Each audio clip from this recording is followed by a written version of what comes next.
જામનગરમાં જીજી હોસ્પિટલના અહેવાલની અસર। જીજી હોસ્પિટલે જાહેરમાં બાયોમેડિકલ વેસ્ટ નાખ્યો હતો। અહેવાલ બાદ ગુજરાત પ્રદૂષણ બોર્ડ સફાળું જાગ્યું। સમગ્ર મામલે તપાસ કરવામાં આવશે તેવું અધિકારી જીપીસીબીના અધિકારીએ જણાવ્યું છે। સમગ્ર મામલે રિપોર્ટ તૈયાર કરવામાં આવશે તેવું પણ જણાવ્યું। રિપોર્ટ તૈયાર કરી વડી કચેરી મોકલવામાં આવશે તેવી માહિતી આપી।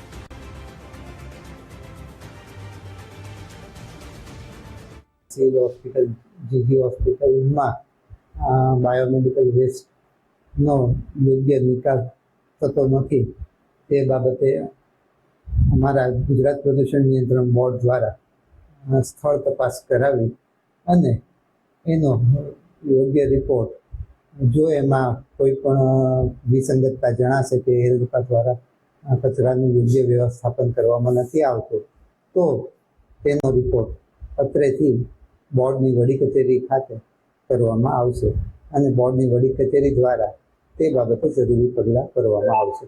રાજ્યભરમાં સરકારી અને ખાનગી હોસ્પિટલ માટે બાયોમેડિકલ જે વેસ્ટ હોય છે તેના માટે એક એસઓપી બહાર પાડવામાં આવી હોય છે અને જેનો વ્યવસ્થિત નિકાલ થાય તેવું આયોજન કરવાનું હોય છે। પરંતુ જામનગરની સરકારી જીજી હોસ્પિટલ કે સૌરાષ્ટ્રની સૌથી મોટી હોસ્પિટલ છે, જોઈ શકાય છે આ બાયોમેડિકલ વેસ્ટ સેન્ટરનું વેસ્ટ છે જે કલેક્શન સેન્ટરનો એરિયા છે કે જ્યાં ખુલ્લામાં બાયોમેડિકલ વેસ્ટ ફેંકી દેવામાં આવ્યો છે। જોઈ શકાય છે કેવી હાલત છે।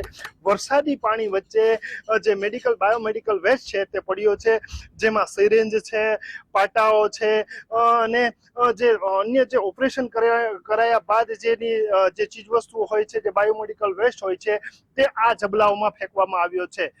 જોઈ શકાય છે આ બાયોમેડિકલ વેસ્ટ છે જેને ઉપાડવામાં નથી આવ્યું। જો મેડિકલ તંત્રની વાત કરવામાં આવે તો હાલ જે આ કચરો છે બાયોમેડિકલ વેસ્ટ જે ચોક્કસ એજન્સી નિયત કરવામાં આવી છે તે જેને ઉપાડવાનો હોય છે, પરંતુ કોઈ પણ કારણોસર આ જે છે તે કચરો જે છે તે છેલ્લા 4-5 દીથી અહીં સ્થાપિત થયો છે।